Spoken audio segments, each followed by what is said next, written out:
We take a look at the Colorado Avalanche, their big offseason moves and more on this offseason edition of Locked On NHL Game Night. When that final horn sounds, you know it's time for Locked On NHL Game Night. All the post-game reactions to every game across the league, every single night, with insights only the hosts at Locked On can provide. Prepare to experience game day reactions like never before, only on Locked On NHL Game Night. Your team every day. Hey, hockey fans, welcome to Locked On NHL Game Night, part of the Locked On Podcast Network, your teams every day. Thanks for making Locked On NHL Game Night your place to get a recap of the night in the NHL during the regular season and the playoffs. We are available wherever you get your podcasts and on YouTube. Today's episode brought to you by Gametime. Download the Gametime app, create an account, and use the code LOCKEDONNHL for $20 off your first purchase.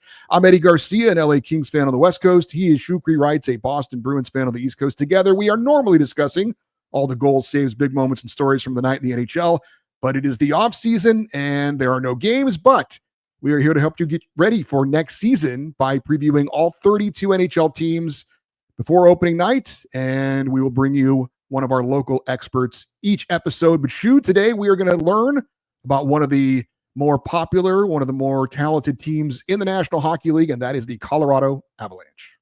What's going on, Eddie?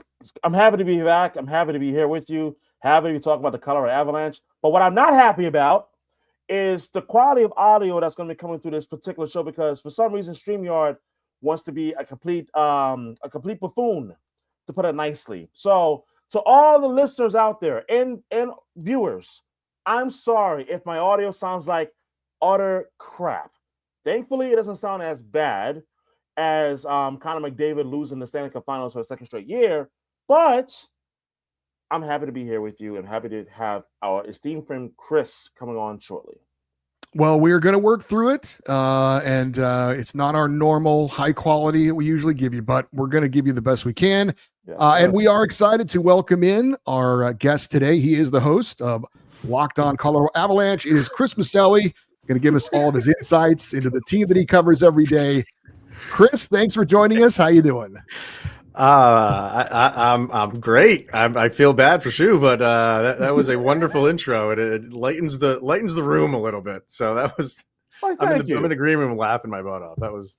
I'm sorry you're having the problems, but I'm laughing at your expense, which I don't mean to do. But I mean, it's totally fine, Chris. I mean, listen. After all, we are in the entertainment business, so we got to find ways to entertain the audience one way or the other. But it's always a pleasure to have you on, Chris. It's all Avalanche, and we got a lot to get into, man. I'm excited for this episode. Yeah. Well, before we get into what's happened this offseason and what we think could happen next season, let's look back quickly at last season for the Avalanche. 102 points, third in the Central, fifth most points in the Western Conference. Of course, 7-game loss in the opening round of the playoffs to the Dallas Stars. Let me start you off with this, Chris. From the expectations at the start of the season to where you finished up, what's the overall feel of how last season went for the Avalanche? Failure, but I think just because it's the first round exit again. I think the Avs are in a spot where when everybody loves to use that term, the window, right? When you're in that window, and when you have Cale Makar and Nathan MacKinnon, and for half the season Mikko Rantanen, at the level that they're at the ages that you're at, you're not going to win the Stanley Cup every single year, right? But you want to kind of show how solid of a team you are, and that your early exits since you won the cup are starting to pile up, and it's starting to make that Stanley Cup victory 3 years ago seemed just like it's getting further and further away every time that you have another year where you're first round exit or a second round exit once. I think for everybody's the main goal is obviously to win a Stanley Cup, of course. But if you can get to at least a conference final, or of course, the cup final, and you lose that, you can kind of just say we didn't get the ultimate goal, but we were this close. And for the Avalanche, you haven't been able to say that since you won the cup a few years ago, because it's just early exits, and it's not it's really not flying for a lot of people. And I know they're not happy about it. I know the front office is not happy about it. The players aren't happy about it. Fans aren't happy about it. They expect more. So that is going to be huge going into this season of if it's another early round exit, are we going to start seeing changes? We'll see changes at the player level above that. It's not happening right now, but if it is another first round goodbye, we're going to be having different conversations. And you know, one thing about the Colorado Avalanche, when I look at this team from a 30,000-foot view as part of the Locked On NHL Game Night crew, I look at this team and I say, this team should win the cup. Easy peasy. And for those of you that like to say out there, we have the receipts. We know what you said. You said this on this episode. Him and I, Eddie and I, we talked about this during that first round series. One of the great tragedies of the Stanley Cup playoff format is that Dallas, Colorado is not a Western Conference final. And that the loser of this series is going to be facing tough questions. It's going to be a very difficult loss. And it turned out to be the Colorado Avalanche. Yeah. Now, when you look at just some of the changes that they've made, they traded away Charlie Coyle to Columbus. And there's questions surrounding the roster construction of this team as it goes towards next season. Chris, when you look at the 2025-2026 Colorado Avalanche as they get ready for opening night, which we now know it is Tuesday, October 7th against Eddie's Los Angeles Kings, what's your confidence level in terms of the core guys that are still there from that Cup team? And I'm talking about mainly Landeskog, Cale Makar, obviously Nathan McKinnon, and those guys. Oh, your confidence in those guys is high. I mean, Landeskog is still, hey, you came back and that was an incredible moment. Let's see what happens for next season, right? And if you can continue to play day in and day out. This team right now, as we are recording this, is for your forwards anyway, is, you know, your top six is, I will put them up against anybody in the league for your top six. Your bottom six right now is very suspect. So I don't think that what we have right now for your bottom six is what it will be for game one. There's still moves to be made. The Avs have been very quiet in the offseason in terms of free agents. They've made some signings. They've made some extensions and things like that. Brent Burns has been their one free agent signing. But they need depth in their forwards without a doubt. Because if they go into the season like with what they have, they are back to a very top heavy team. But like to answer your question about like the confidence level, oh my God, like you have all the confidence in the world in guys like McKinnon, Makar, even beyond that with like Val Nichushkin, which is weird to say because Val has had some problems the past few years with suspensions and things like that. But when he is in there, their record with him and without him is just night and day. He is a key piece to that team. So you're confident when he's in there. I hope we're past all the stuff that he has gone through the past few years. Feels like we are, but hey, anything can happen. But you're confident in this team, and I am confident in the front office. There's a lot of Avalanche fans out there that don't have a lot of faith in Chris McFarland. I do, and I feel like the moves that are yet to be made this offseason, he knows that. He knows he can't go into this regular season with this bottom six. And you also have Logan O'Connor, who's going to be out. He's a big piece of this team too, who plays on your bottom six. He's going to be out for the first about 6 weeks of the season. He had hip surgery a couple weeks ago. So that's a big loss to start the year, but they have to address that stuff. I have confidence that they will. Chris, real quick, I have to ask you, in the lore that is the Avalanche, when you talk about the lows, Mikko Rantanen, that drama, he ends up at a division rival, and in game 7, hat trick in the third period to literally knock his old team out of the playoffs. When you think of how difficult of a loss in a series based on an old friend doing that to you, how does that, like, where does that kind of rank in the history of the Avalanche? I thought we signed an agreement. We weren't going to talk about that. No, I'm kidding. Where does it rank, Eddie? I mean, it's still fresh, right? I mean, even though the season is over, the cup has been awarded, and the Avalanche were eliminated in the first round. It stings. And I think Avalanche fans are mainly just trying to avoid talking about it and avoid that it actually happened the way that it happened. But where it will rank will be very high on. It'll be high on the low points for in Avalanche history, right? It did not go the way that anybody thought it would. Like initially they traded him, of course. We know the whole thing. Like they traded him out of the conference, which is a smart thing to do.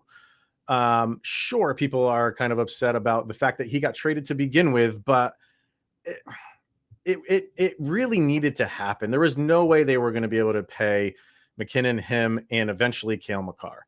And I've said, like, I think people will really come to accept it more when Cale Makar signs his extension. If Cale Makar signs his extension, but I'm going to say when, because they better not lose him too. And when that dollar amount comes down, then you can kind of like retroactively go back and say, like, how could we have fit Mikko Rantanen into this pool with, they were just lucky to have 3 superstars players on their team, which is very difficult to have and very difficult to pay. So I was after you go through all those stages of grief, and I got to the acceptance point of why you needed to trade him. Now, nobody expected him to get traded again. And oddly enough, Eddie, we were doing a NHL crossover show. I think it was I don't think it was Game Night, but I think it was just the Locked On NHL National Chat. You had said when he was on Carolina, hey, it could happen again. And I think everybody was like, never going to happen. It did. And not only to go there, to immediately sign an extension for 8 years, you're like, oh man, now we're gonna have to deal with this for 8 years. And then the way the game happened, you had that game in your pocket. And not only were you up 2-0 with just over 10 minutes to go, and you lost the game, okay, the guy who beat you, it could have been anybody else on that team. It still would have stung, but it has the added just thorn in the side that it was Mikko Rantanen. So yes, that is, I can't think of something that is as soul crushing. There's been every sport fan has soul crushing moments following their team. That one was original, and not many people can say like their team losing happened in that fashion over the course of a season and a playoff. It was bad. All right, up next, we'll get more into the Hurricanes offseason and talk about one of the free agents that might be to come for them. We'll do that next here on Locked On NHL Game Night. You ever decide at the last minute you want to head out to the ball game with friends or family? Maybe it's a game day and you suddenly realize you want to be in the stands. Well, that's exactly where Gametime can help you out. It's the easiest way to grab last-minute tickets without the stress. With the money you save on tickets, you can splurge on food, drinks, merch, or even invite a bigger group to come with you. Gametime makes it possible. Gametime makes buying tickets fast and simple. Prices on the app actually drop the closer you get to first pitch, and they've got incredible last-minute deals, clear seat views, and a lowest price guarantee that takes the worry out of buying. Gametime is the official ticketing partner of Locked On Major League Baseball, making it easy to browse the app for exciting upcoming games of your favorite team. Gametime has last-minute tickets, zone deals, where you can save up to 10% on exclusive events. You can take the guesswork out of buying tickets with Gametime. Download the Gametime app, create an account, and use the code LOCKEDONNHL for $20 off your first purchase. Terms apply. Again, create an account, redeem the code Locked On NHL for $20 off. Download Gametime today. Last minute tickets, lowest price guaranteed. All right, we are continuing with Chris Maselli. He is the host of Locked On Avalanche, talking a little bit about what's been done this offseason. Shu, why don't you lead us off in this segment? Man, I'm sorry, Chris, that Eddie was rude last segment in regards to opening up an old wound. Gotta ask the questions. Goodness grief. I mean, that was rude. Nothing personal. It's just business. I know it's true. It was just business, but that was rude. I mean, good Lord. I mean, if that's the case, I mean, you might as well like just bring up like past baggage of like Colorado Avalanche history, for goodness sakes. But I'm just giving Eddie a hard time. But in all seriousness, though, The one thing that I look at with the Avalanche, I look at for next season that I'm actually confident in right now, because my confidence in the team is very shaky at best, outside of the top six, which we talked about in the last segment. But the goaltending, what isn't there to like about Mackenzie Blackwood and Scott Wedgwood? I mean, like seriously, like what exactly isn't there to like in terms of what you saw from Blackwood and Wedgwood in between the pipes this past season, in which that they both gave you solid goaltending consistently? And you look ahead to this upcoming season, Chris, what are your expectations in terms of both Blackwood and Wedgwood? And two, do you think that this tandem is strong enough to help catapult this team to get to where it ultimately wants to get to next season, and that's winning the cup? Great question, because heading into last year, if we had done this last year and you asked me, like, what is the concern about the Avalanche? It by far was goaltending. And it showed, right? Like they started off the year 0-4. Georgiev was just horrible. And by December, they had completely revamped their goaltending for like starter and backup. They got rid of Jussi Sandinen and of course Georgiev. And it took a little while for Avalanche fans to realize, like, okay, like we actually have good goaltending now. We've been stung so much with Georgiev the past couple of years. And what Blackwood gave you when he got there was fantastic. He kind of cratered a little bit as the season went on, but still gave you good goaltending. And Wedgwood was the backup they had been waiting for. Like he came over, and I don't think anybody was expecting much from him, but wow, like he had a fantastic season.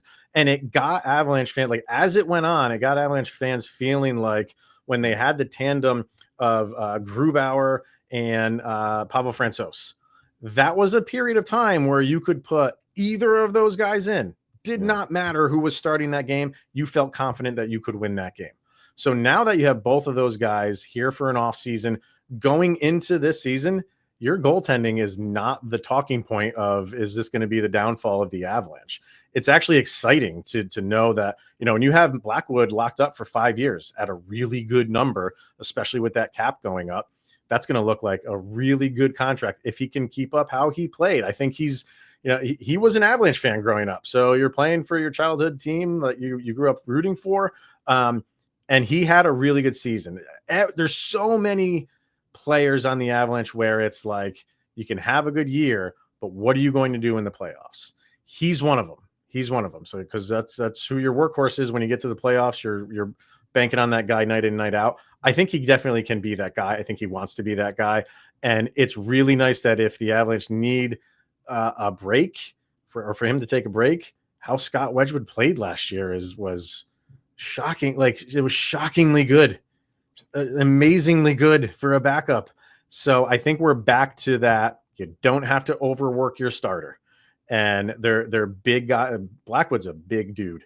And I think Jared Bednar likes that, but he's mobile, he's agile.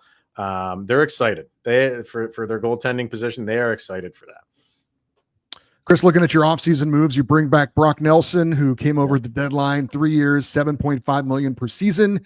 You mentioned it a little bit earlier. Veteran defenseman Brent Burn comes in, 1 year, $1 million deal. I'm sure there's some incentives in there as well. But I did want to ask you about Martin Necas.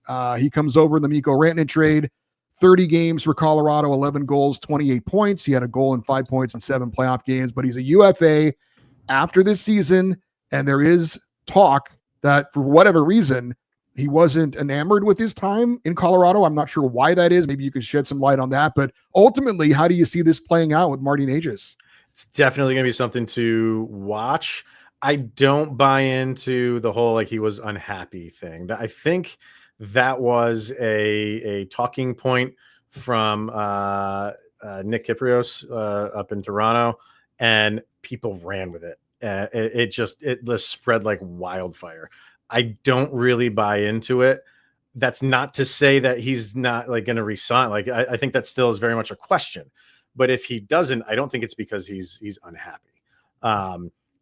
For him, I think it'll be like every other contract, and it will come down to money and term.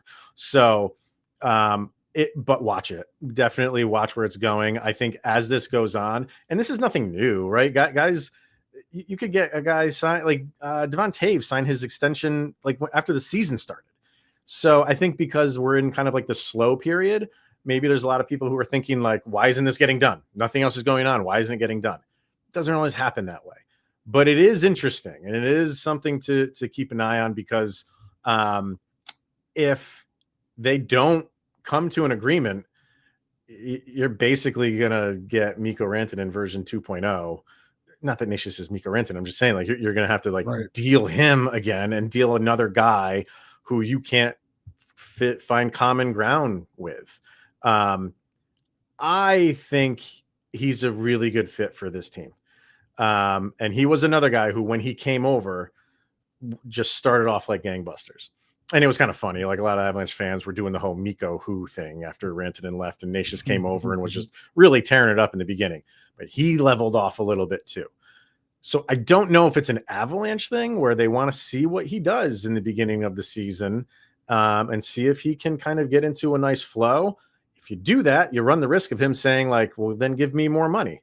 So it's a nice cat and mouse game going on right now. But man, if it gets to the point where, yeah, they got to cut bait with him and deal him, that is not going to go over well in Avalanche world. That the guy you traded Mikko Rantanen for is now out the door a year later because you couldn't come to an agreement with him. I think it gets done. If you told me to choose one side or another, I do think it will get done. But every day that it goes on is just more fuel to the fire for the Avalanche faithful, without a doubt. Speaking of fire, blue line. Mm-hmm. I am a stickler, and if for those of you that are watching or listening know by now, I'm a stickler for defensemen. I love defensemen. It's probably my favorite position in hockey because you need your defenseman to be as rock solid as it can be in order for you to win a cup. Mm-hmm. So the Avalanche should go out and they sign Brent Burns, and you add him. Obviously, he's a veteran presence. To what is already a very impressive blue line. You already have Samuel Girard. You obviously have Cale Makar. You have Josh Manson, and as well as the one and only Devon Taves, who, in my opinion, with each and every passing year, is increasing his profile among the elite defensemen in the NHL. So my question to you, Chris, is apart from Cale Makar, we obviously know Cale Makar is the best in the world. That's not debatable. Right. Apart from Cale Makar, who do you look at from that group and you say, you know what? This guy, if he continues to ascend in the right direction, could also could potentially just be as impactful as a Cale Makar, if not at least come close in terms of this team and his cup aspirations for next season. Oh, it's difficult because can anybody really compare to Cale Makar or come close to a Cale Makar? But I will throw out a name of a guy that I'm loving right now. And going into this year, he's going to be given more of an opportunity. Probably will be the third line pairing guy, but those guys get minutes too. And that's Sam Malinsky. He moves like McCarr. He's a beautiful skater. He's got a really nice shot. He has a little bit of a scoring touch. I'd like to see him tick it up a little bit in the scoring department, but I think he plays solid defense. He's fantastic at transitions. He's an exciting guy to watch. They signed him for a 1-year deal. They just signed him. He was restricted, like $1.5 million. So it's a very minimal deal.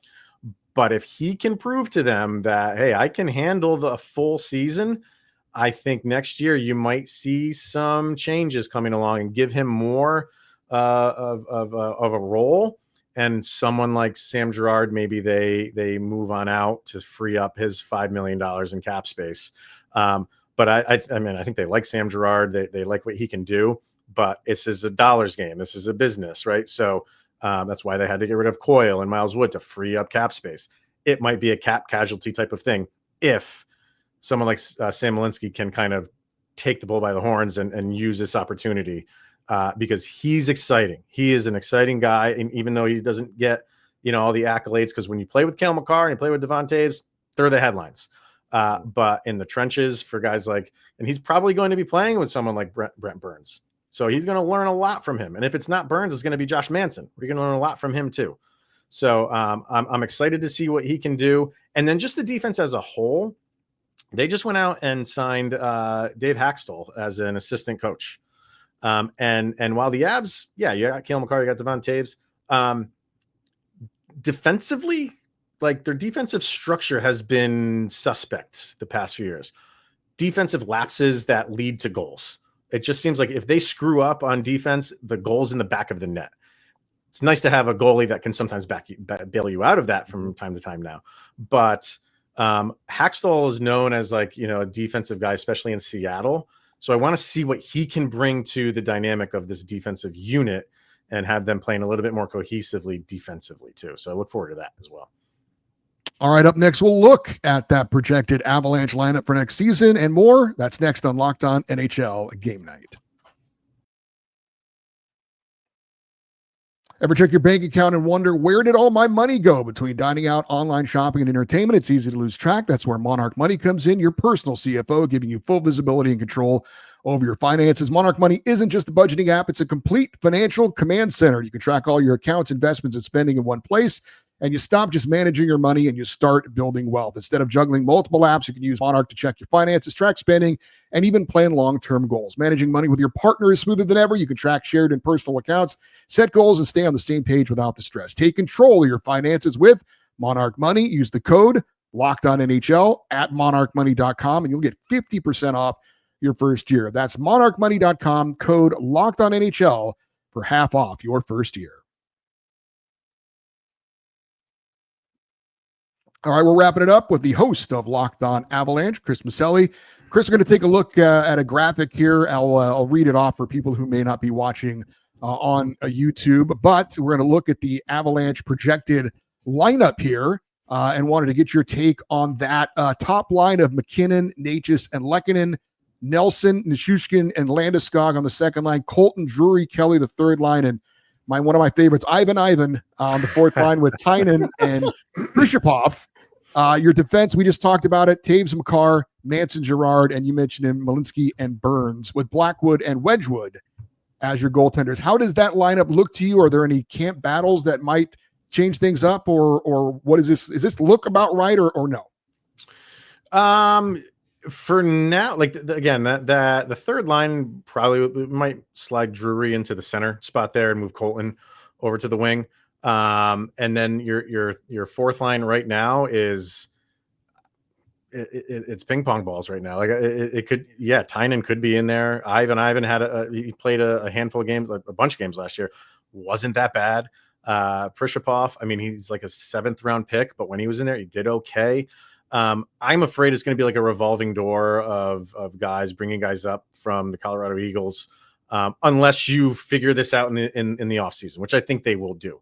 But yeah, as of right now, it is a big question mark for that bottom six, because you could even get guys like Matt Steinberg in there from the Colorado Eagles. So your top 9 there is probably who is going to start. Like I said, just slide Drury over into the center spot with Logan O'Connor not going to be there for opening night.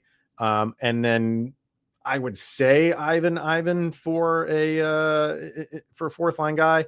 And then the other two could be between that. That's where your camp competition will come in.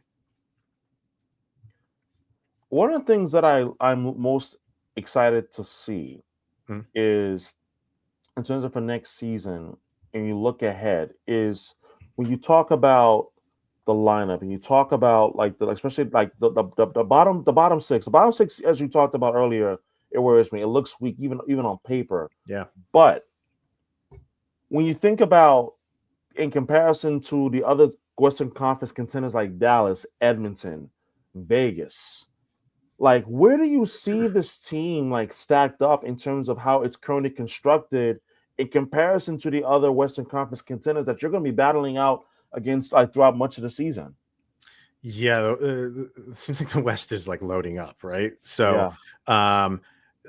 This is a playoff team. They're still a very exciting team. They're a fun team to watch. They play an exciting style of hockey. And when you have guys like Nathan McKinnon being a bull in a china shop whenever he's got the puck, that's fun to watch. Result wise, they find ways to win. And I don't think that will change. Are they Are they going going to be the team that's at the top of the mountain looking down on the West? I don't think so, but they will they'll be in it's a playoff. Like the problems that we're saying, like, okay, like your fourth line is your biggest problem right now. And while that's important, the fourth line is very important. Mm-hmm. If that's your biggest problem, then okay, like you're a playoff team, and this is a playoff team. I think they will be, you have Dallas, you have Winnipeg. I know Winnipeg lost some guys, but I think they'll still be in the mix, especially with that goaltending. I don't see them winning the division, but second or third, yeah. And if they fall to a wild card spot, I think they'll be that team that is like so comfortable in a wild card spot, they're not going to be really like pressed. But I'm not taking that for granted, right? I think I like what Utah has done. I think Utah could be a player. And those other teams, like I think Nashville's going to want to turn it around this year. I think they were embarrassed last year. And then you have your, Chicago and stuff like that, who's still figuring things out. But it is the NHL season's a grind. And I think the Avalanche are built for it. And yeah, they're a fun team to watch, and they get results. And I think, we talked about the goaltending. That plays a big role. Like it's going to be exciting to be able to have goalies that can win you games when maybe your offense is having an off night. But they're a playoff team. Are they going to wow everybody in terms of having 120 points in the season? I don't see that happening, but they should hit the century mark and find their way into the playoffs again for sure. Eddie, just real quick. Does the Mitch Marner trade by Vegas between Vegas and Toronto change things in your view in terms of how they match up against each other, especially in the same division? What, with Vegas? Yeah. Well, I mean they're same conference. They're not same division with Vegas, but I don't think so. I think I think the Avalanche do a good job of figuring out what they need to do, and they're gonna. It's not Vegas that they're worried about. They're worried about all other 15 teams in the Western Conference. It's not singularly like, okay, Vegas is loading up. What do we have to do to keep up with them? They're going to put the best team together to compete with them and everybody else in the Western Conference. But yes, you have to look at a team like Vegas and be like, all right, those are going to be tough games. Those are going to be difficult games. If you meet them in the playoffs, those are going to be difficult games to win too. And for a long time, we've been saying about that with the Avalanche of when they get to the postseason, they're a difficult team to beat 4 times. I still think that is true. But are they going into playoffs and like the big bad Avalanche? Like I said, I think that Stanley Cup is the shine is worn off a little bit on it, and they don't go into the playoffs as like the big bad team anymore.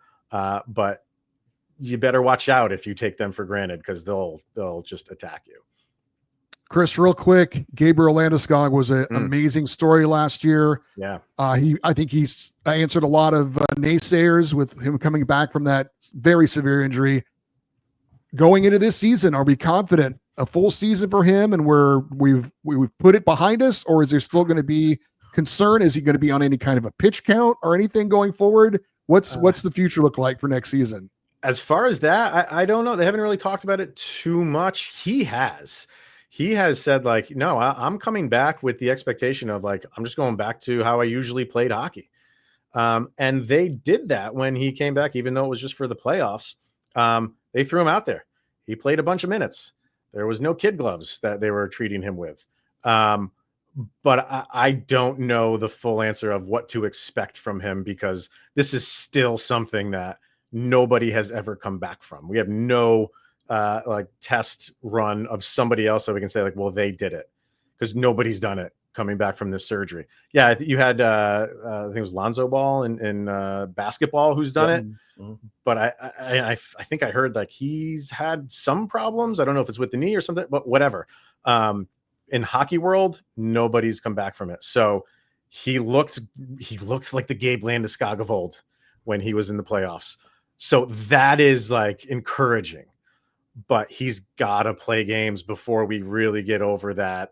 Okay, like I'm not concerned about Gabe Landeskog game in and game out. And I'm not looking the next day after a game of saying like, oh, he's not feeling so good, he's going to take the game. Maybe they do. Maybe they have some, like you said, like a pitch count or hold them out a game here and there, but they haven't said what they're going to do yet. But I don't think he wants to do that. I think he wants to go right back into how he was playing. I think if we get past like a month of games and you hear nothing about it, you're a little bit more confident that like, okay, like it's feeling good. He can finish out the season and have the regular bumps and bruises that you get for an NHL season. But I don't know, man. I hate saying I don't know, but I don't think anybody knows. They just got to see him play games. And I think they're confident that he's going to be able to do that. He is Chris Maselli. He is our local expert of the Colorado Avalanche. If you are an Avs fan, you need to subscribe to Locked On Avalanche for all the news and opinions on the team, off season, during the season. Chris, we greatly appreciate it. It was great learning more about the Avalanche. Thank you for your time, and best of luck to your Avalanche next season, except opening night. I was just going to say, I'll see you opening night. Thanks, right, guys. Chris. Thanks, Chris.